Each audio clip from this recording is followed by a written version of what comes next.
All right. Welcome to the November 16th, 2021 Charleston County Historic Preservation Commission meeting. This meeting has been noticed in compliance with the South Carolina Freedom of Information Act. This commission acts in review and recommending capacity for designations and removal of historic properties and districts. The commission also reviews proposed National Register of Historic Places nominations, and the commission has final decision-making authority on certificates of historic appropriateness. My name is Jason Crowley, chair of this commission, and to my left we have John Wright, Margie Longshore, and Donna Gardner.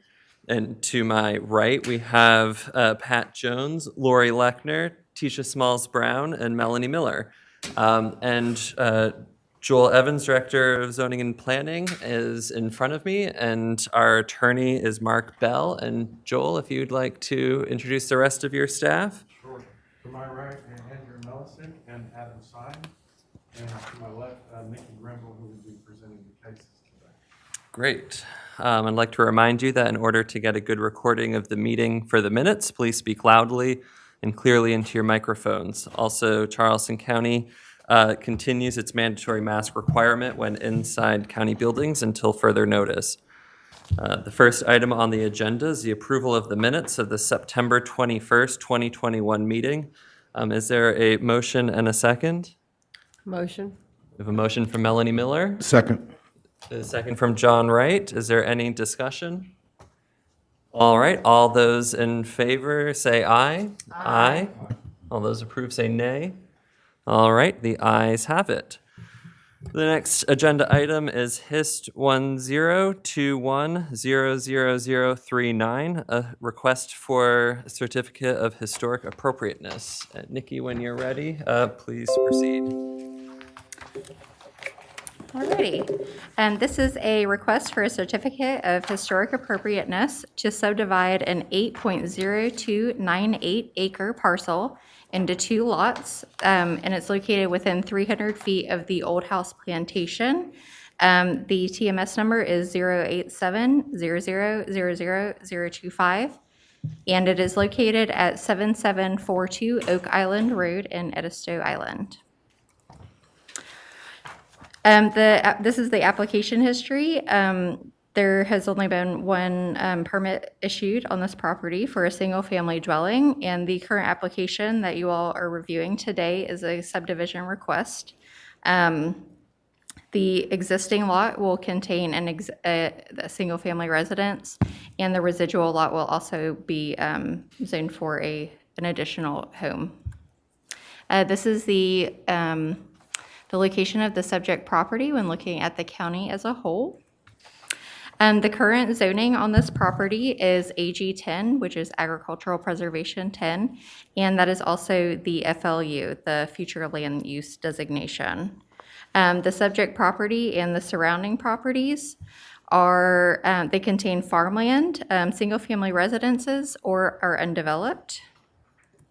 This is a view of the proposed subdivision plat. So you'll see the entire parcel is outlined in red, and then the proposed new tract is the rectangular portion in the front. The National Register listing that triggered this CHA request is the Old House Plantation, which was built between 1735 and 1760 and is known as one of the oldest houses on Edisto Island. It was listed on the National Register in 1971. The applicant described in their approval criteria regarding criteria A, the significance of the Old House Plantation, and they stated that criteria B and C were not applicable. Criteria D required the applicant to demonstrate consistency with prevailing patterns of the area, to which the applicant provided the following response. The property is currently in use as a residential site with 1 home. The proposed use is to subdivide the property into 2 lots to provide the owner's daughter with a home site. 2 of the adjacent properties to the north are owned and occupied by family members, with 2 mobile homes and 1 single-family residence. The lots are between 2 and 3 acres. One adjoiner to the north is vacant residential property, One adjoiner to the northwest is occupied by a single-family residence. The immediate adjoiner to the south is a road that provides access to the residential neighborhood. The proposed residential use is consistent with the existing use and that of adjacent properties. The size of the lot is somewhat smaller than the adjacent properties, but is allowed within county zoning regulations as a one-time subdivision. There will be no further subdivision of the parent or subdivided tract. The approximate distance between the closest corner of the new lot and the historic structure exceeds 1,100 feet through dense woods, resulting in minimal to no impact. Additionally, the vehicular access points for the two properties are at least 1,400 feet apart, resulting in minimal to no impact. Criteria 2 requires the applicant to minimize potential negative impacts to the historic site, to which staff responded that the proposed subdivision meets the requirements set forth in the Zoning and Land Development Regulations Ordinance. Because it meets the applicable criteria, staff recommends approval. The notification requirements were met as required. And that is it. Great, thank you very much. Is there anyone here who wishes to speak in support of this application? Is the applicant here? Yes. Is there anything in addition that you would like to provide to the presentation? No, I just would like to have my daughter close by where she grew up. Great, thank you. Is there anyone else who wishes to speak in support of this application? Is there anyone who wishes to speak against this application? All right, we will close out the public comment portion. Before we hear a motion, are there any questions to staff from the commission members? I do have a question. I was just looking, I just noticed this looking at this plat that's up on here. Nikki, can you explain Lot A, B, and C? I mean, it looks to me like this is a subdivision already, so can you subdivide a subdivided property in a subdivision? I think that would have to point back to the original parent tract, which I do not have here, but that is something that is looked into during the subdivision application process.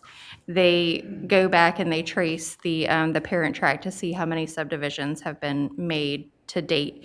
But because Lot A was created prior to April 21st of 1999, if it is or is not a conforming lot, it is allowed to be subdivided once more with a minimum area of 1 acre in this zoning district. Okay, any other questions? Mr. Wright? Will that, in the future, if they decide to do another subdivide, will that have to come back before us as well, or that? They will not be able to subdivide this tract anymore. This is the very last one that can occur on this parent tract. Okay. Yes, ma'am. They would not have to come back if they were going to build a new single-family home. It would not be reviewed by this commission, but it would have to meet the zoning regulations for that district. Ms. Miller? I had a question. So I'm looking at the picture of Old House Plantation, and I see that it is occupied. Is that correct? And I noticed that the home that will be built for your daughter is to be over 1,000 foot away. Is that also, will it be similar in exterior? No. Is it still kind of meets with the whole copaesthetic of that time period, or how? No. What will the exterior be?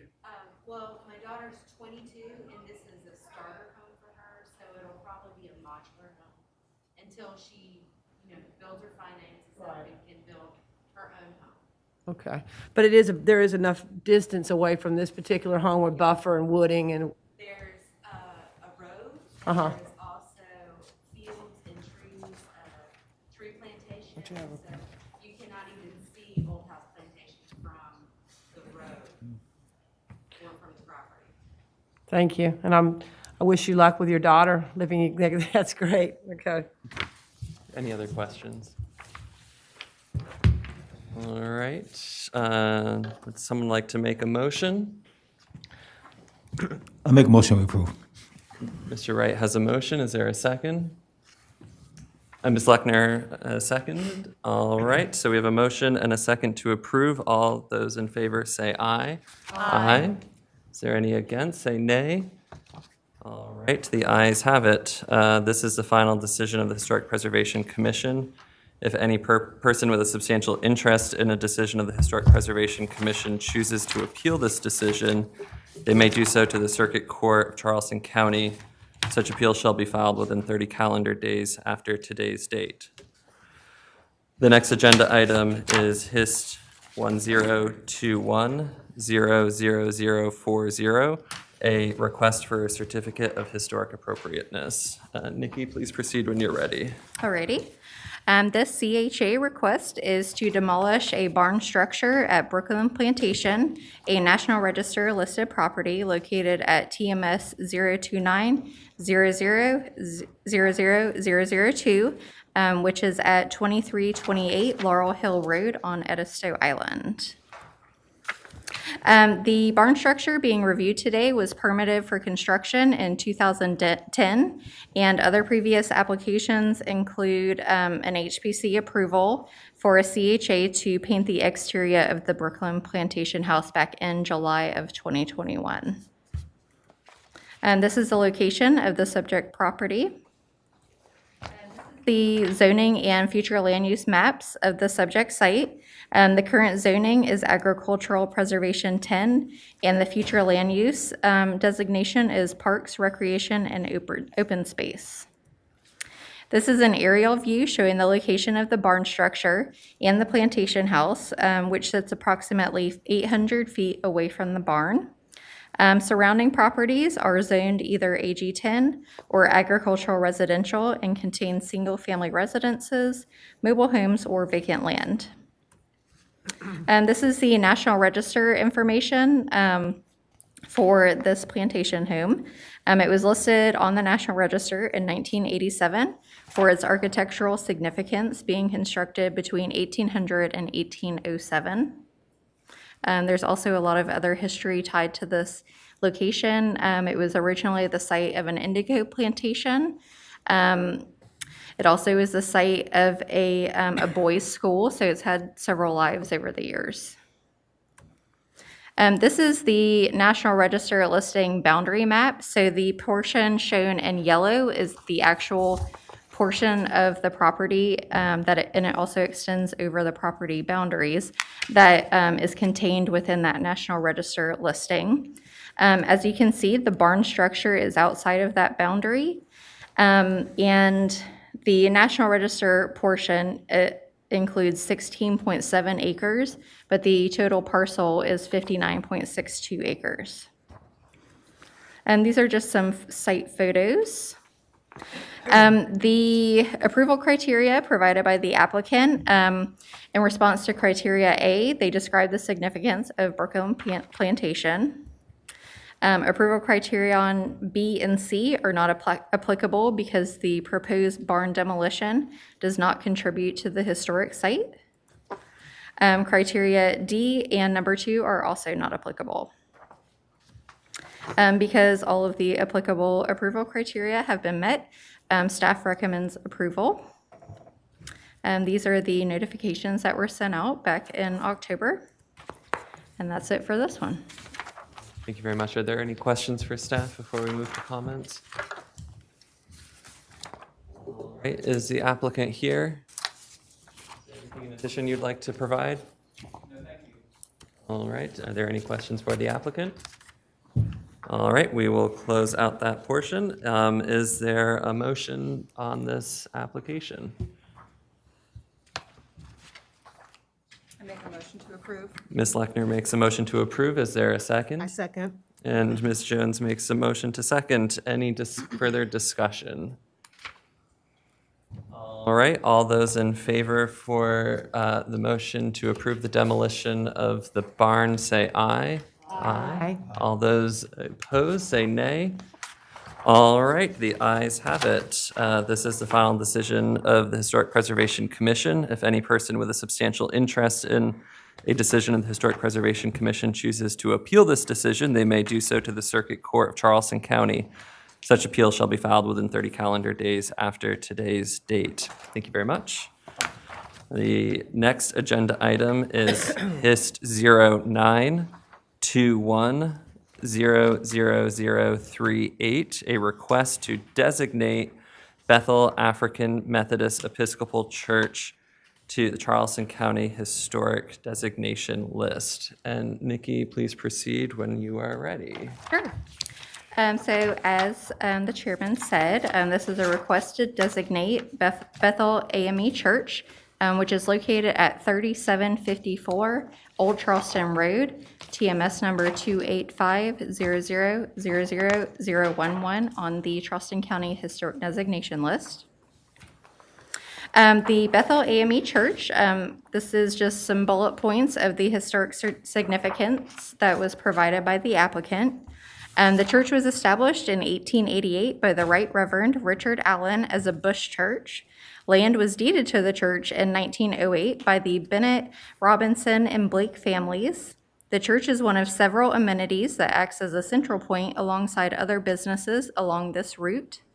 The church's presence, containing a reigning steeple, resounding bell, distinctive features of the old church, acted as a safe haven for travelers en route to their designations. Parishioners were provided customized services to visitors and people in need, making Bethel known over the period of history as the Church of Hospitality. The resounding bell provided a system of communication to the community to alert residents and visitors in times of emergency, call for assemblage, or to announce a death. The original permanent church structure is described as a wooden building containing a balcony constructed with a choir loft housing a foot pedal pumped organ. Bethel's location and sizable auditorium has made it a long-standing place in the community for activities, communication, meetings, and other events related to social concern, in addition to traditional religious service. Most notably, the Watch Night service, originating from events tied to the Emancipation Proclamation, is an annual service event held at Bethel. Bethel AME has also functioned to provide a community health and educational services through the 1940s and 1950s. The current church structure began construction in 1982, and the brick veneer was completed by 1992. The current structure was built around the original structure, which can still be seen from the crawl space.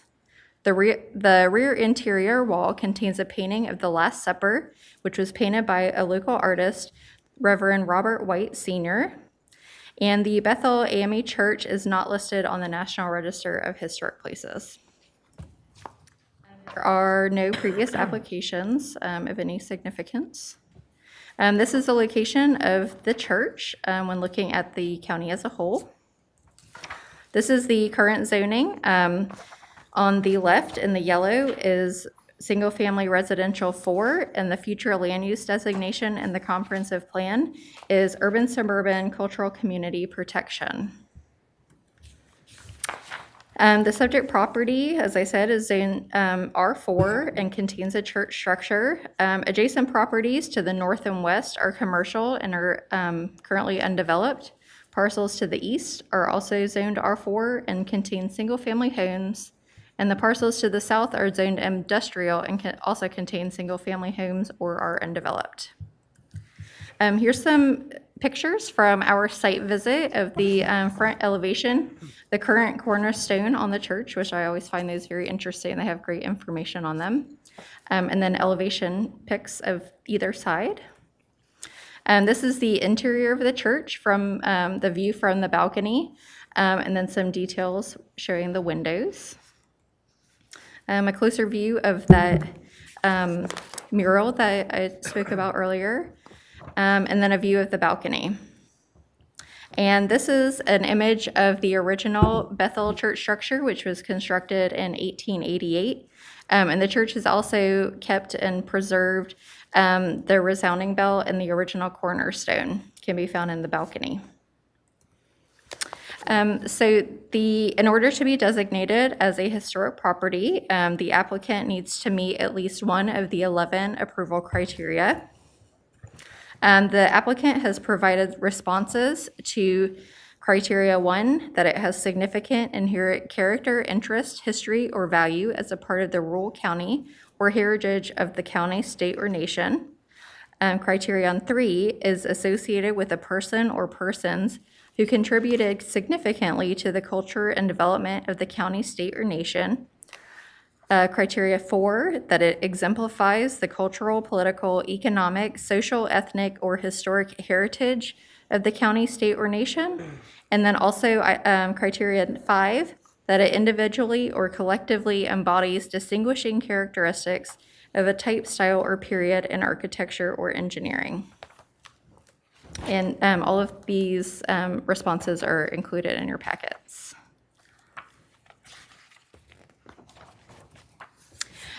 Because the application meets at least one of the approval criteria, staff recommends approval of this designation. These are the meeting notifications that we are required to advertise and send out. We have included 16 letters in support of the designation. Those were sent out to you all yesterday and included in your packet. I believe many of them were from current church members or people that live in the surrounding community, and probably some folks here today. And then this is the schedule that this designation would continue through the process. So the public hearing will be on December 7th. And that's all I have. Great, thank you very much. Before we move to public comment, are there any questions from the commission to staff? All right, is there anyone who wishes to speak in favor of this application? Please come on up to the microphone. And if you could, state your name and address.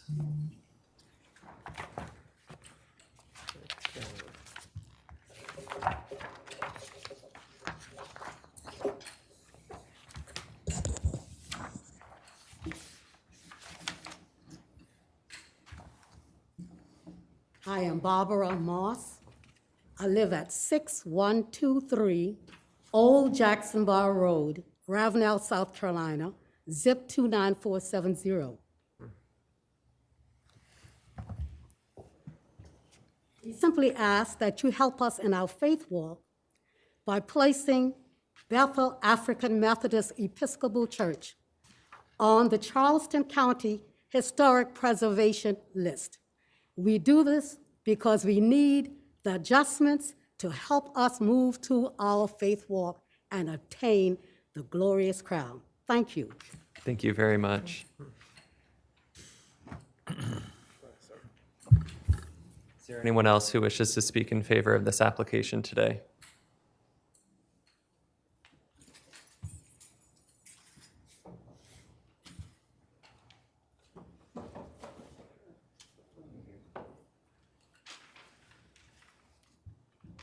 Good afternoon. My name is Arthur Geddes. My address is 2060 Herman Road, Johns Island, South Carolina. Zip is 29455. And I stand before you today with this request for us to be put on the historic list because Bethel Ame Church has been a long serving in the community of Johns Island, and not just Johns Island, but all over. We have sent leaders, pastors, nurses, midwives all over to help serve the community abroad and here. So we at New Bethel, we are a proud family of our surrounding area, and we support. And with your support this today, and we encourage each other to be a part of this historic event, to have Bethel be placed on the historic list. Thank you. Thank you, sir. Is there anyone else who wishes to provide comment today? Is there anyone who wishes to speak against this application?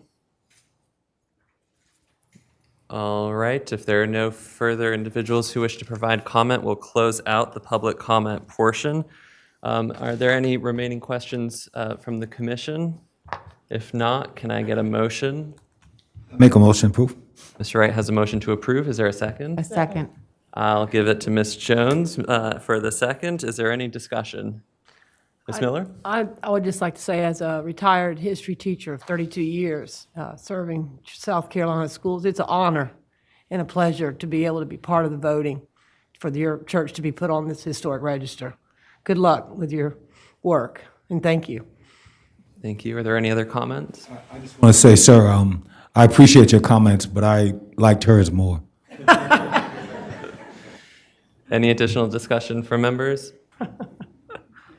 All right, I'll just echo that this is the second designation request for a church in the Red Top community, and it's great to see. I think this is now the third church to be brought before this commission since its creation in 2018, and we look forward to continuing to add on more nominations. So if this goes through, please keep help spreading the word throughout Charleston County to get nominations on the list, because it comes from you to us instead of us to you. So that's great.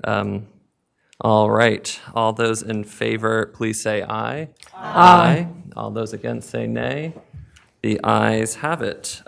So again, just as a reminder, Charleston County will hear this request at their public hearing on December 7th, 2021 at 6:30 p.m. in the council chambers, and again at their December 16th, 2021 Joint Planning and Public Works Committee and first reading at 5:00 p.m.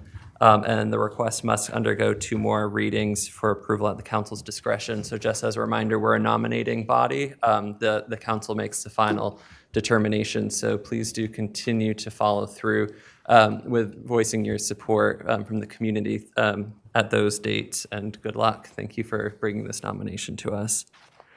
The next item on the agenda is the approval of the 2022 Historic Preservation calendar. So the calendar is up on the list. Nikki, do you have any specific points before we get a motion to approve or deny? All of the HPC commission meetings are still scheduled to fall on the third Tuesday of each month. And the only exception in the 2022 calendar year is the December 13th meeting was moved up a week to avoid the week of Christmas. So otherwise, they're all on the third Tuesday. Okay, and to open up discussion, can I get a motion? For approval. We have a motion for approval in a second. All right, so Ms. Longshore moves to approval with Ms. Miller seconding. Is there any discussion? All right, well then, with that, can all those in favor say aye? Aye. Those opposed say nay. The ayes have it. And then the last agenda item, our chair remarks. Once again, thank you all for bringing that nomination. We greatly appreciate having the community bring these sites individually and, of course, districts. So we look forward to continuing to receiving more. Joel, do you have any remarks for yourself? All right. Is there any business questions? Yep, yes. I do have one thing. Jenny asked me to remind everybody of the outstanding training needs that need to be met by the 31st of December. So it looks like we do have Chair Crowley and Ms. Smalls Brown have completed half of your requirements, so you still need to do an hour-and-a-half training. Reverend Jones, Ms. Miller, and John Wright, you all need to do 3 hours. And I'll send these links back out where you can go pick Thank the you. video to watch. Ms. Gardner, Ms. Lechner, Ms. Longshore, and Ms. Sullivan have completed their requirements. So you're good to go. So I'll send out an email after the meeting with some links. Thank you. Any other questions or comments before we depart? All right, we will see you all in December. And again, the next commission will be on December 14th here in the council chambers. Thank you.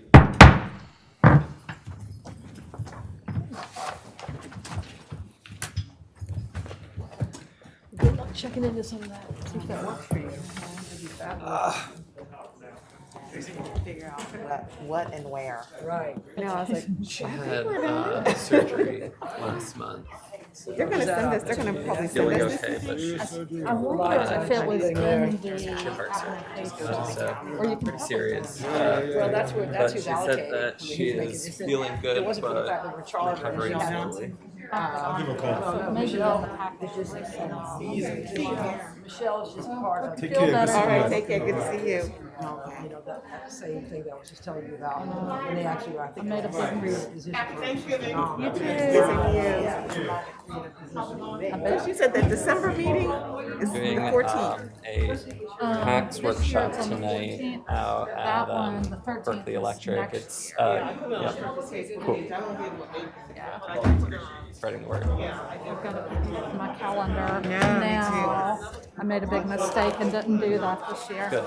Good. I hope that folks show up to it. We were gearing it directly towards folks in this study area between Plowground and Edenvale that we got a grant towards specifically those communities, but we did advertise it widely, but all the folks that live between Do you have Edenvale big and Thanksgiving Plowground got a plans? direct No, mailer not this invitation. year. So I'm hopefully so some glad. folks show I'm the up. one who always So has to. excited. Yeah, Yes, there were people who all that we cooking. identified that are not taking advantage So of their glad. tax breaks. Then that my they daughter's can, gonna so- be in Maryland with her dad. Oh, okay. I get to come. I'll probably just make like Yeah. an extra dinner, like, you know, like not Do something a a little nicer. little bit nicer, but I don't have to go all out for days and all that. How about yourself? I'm going to Alabama to see. Oh.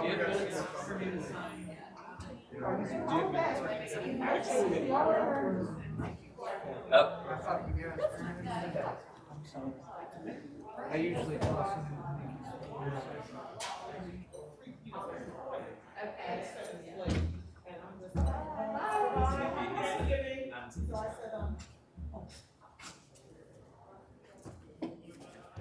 They're actually at the back of your meeting minutes.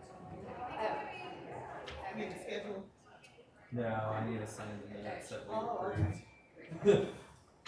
Here they are.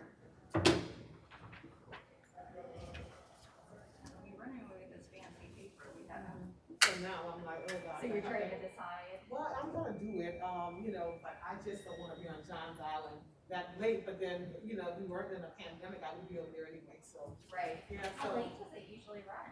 we start around, this year I'm gonna make them start at 11.